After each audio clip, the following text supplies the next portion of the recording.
The United States is going to Russia. There's very little, very slim chance of them not going. I don't care what anybody says. Sorry for the poor lighting. It is nighttime. I usually try to make these videos during the day, but it's what I can do for now. So now you can just see the shiny reflection of my eyes as I stare into your soul.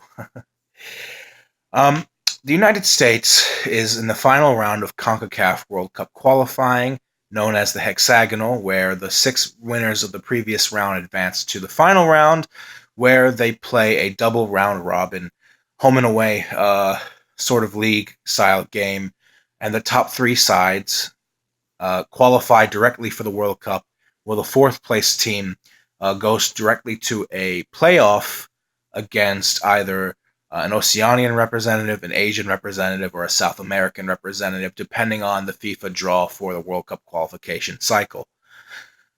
So that means that since all six teams play each other twice, home and away, the maximum number of points that can be achieved in the Hex is 30 from 10 wins. Everyone plays 10 games, 5 home, 5 away. The United States lost its first two games against Costa Rica on the road, a 4-0 drubbing that led to the firing of Jurgen Klinsmann, and a sort of unexpected home loss for the first time in quite a while to Mexico at the in Columbus, which is a city in Ohio that we are known for beating Mexico in on a regular basis.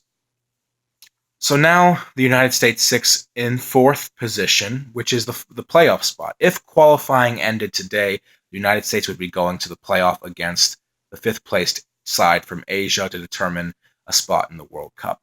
We have 4 points from 4 games. Mexico tops the group way ahead with 10 points, Costa Rica with 7, Panama with 5, and the U.S. with 4. And below us are Honduras, I believe, with 3 or 4, and Trinidad and Tobago with 1 point. I'm not sure. No, excuse me, with 3 points. With 3 points.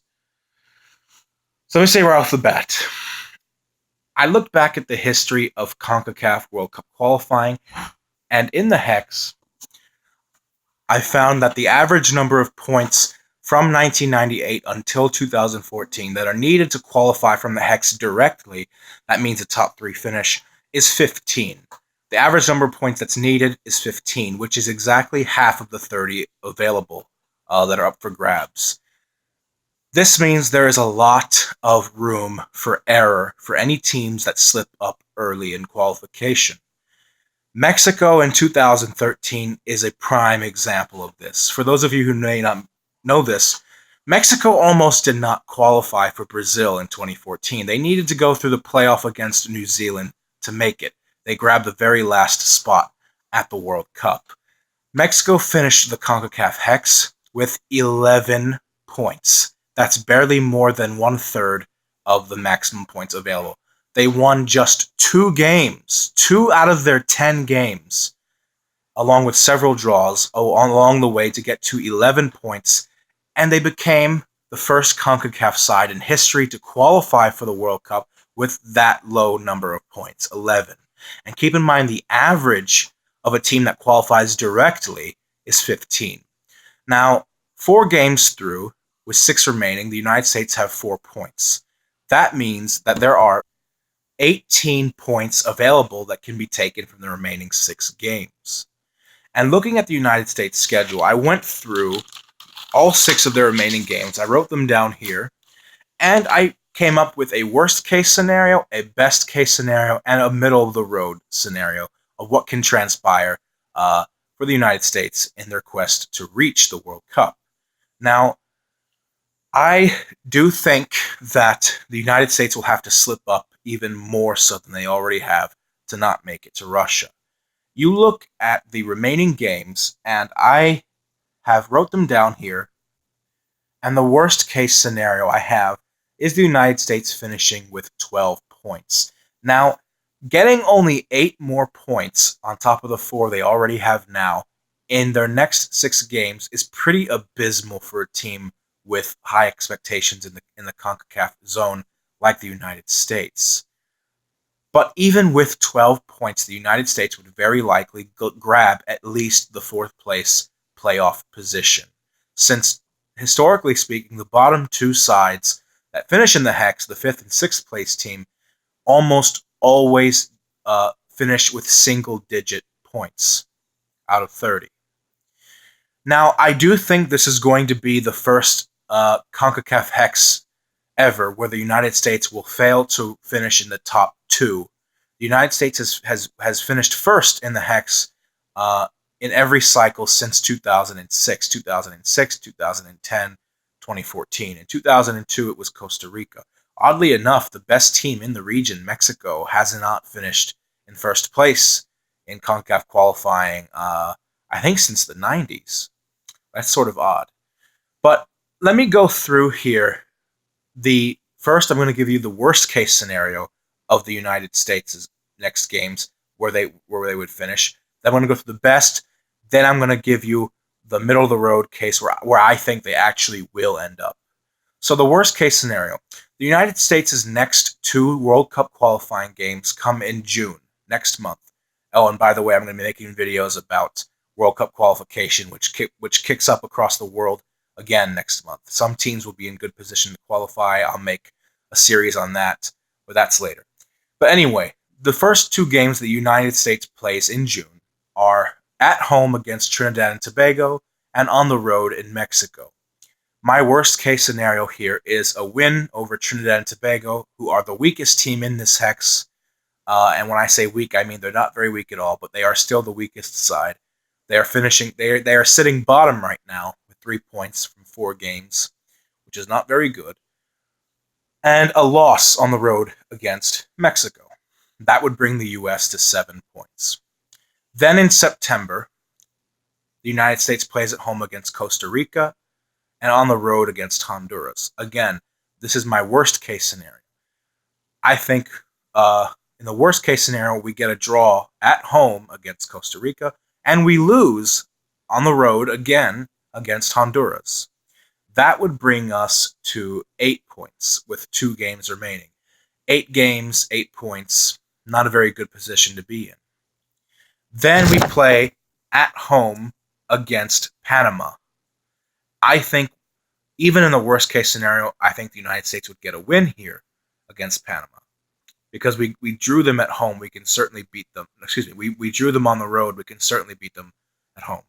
And for the sake of argument, we only draw against Trinidad and Tobago on the road.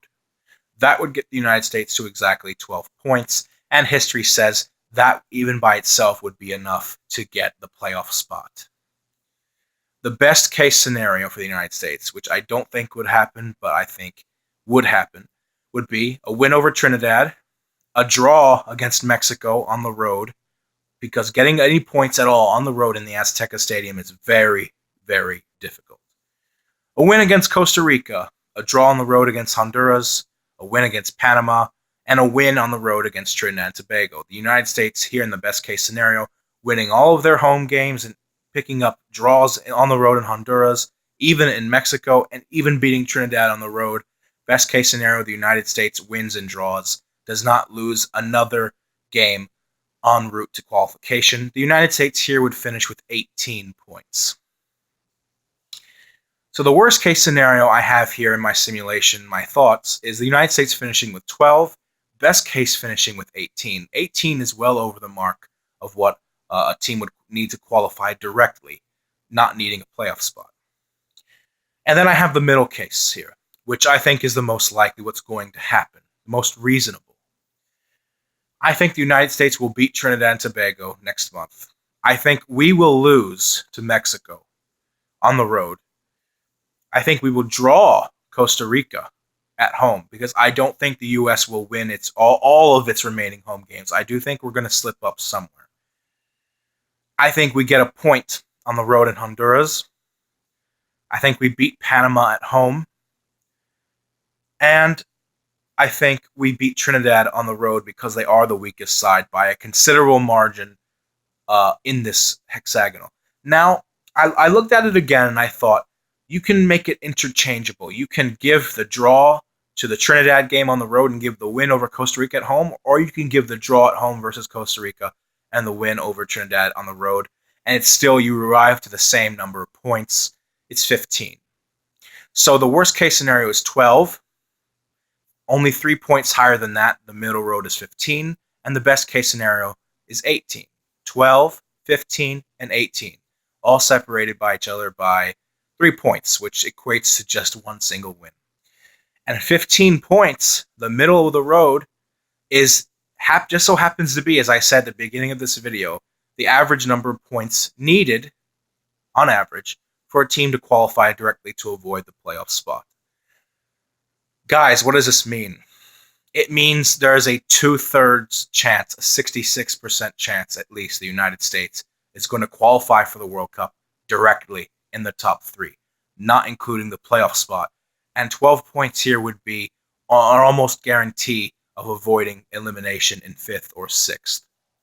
So, in order for the United States to fail to qualify for the World Cup, they would have to suffer enormous setbacks from here on out, even larger than the one that took place in November of last year when they lost their 2 opening games. The United States, I projected, would have to lose 3 or 4 more of the remaining 6 games. That's how much leeway is present in CONCACAF.